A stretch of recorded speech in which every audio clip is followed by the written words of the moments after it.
దేవుని రాజ్యంలో ఉండరు. ఎవరు ఉండరంట? కుక్కల్ని గురించి చెప్తుండ ఈడ.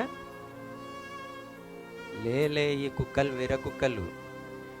వీటికి జర ఏందంటే జర చర్చికి పోయే కుక్కలు. అంటే మీరు అనుకోవచ్చు, అన్న ఇదేందన్న ఇట్లా యూజ్ చేస్తున్నారు అని.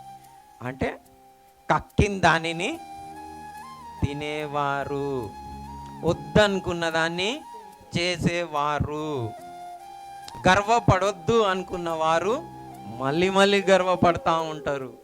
కోపపడొద్దన్న వారు మళ్ళా కోపపడుతుంది. టీవీ చూడొద్దన్న వారు మళ్ళా చూస్తూ ఉంటారు. వీరిని ఏమంటారు? కుక్క తన వాంతికి మళ్ళీ వయసు అనుకుంటారు.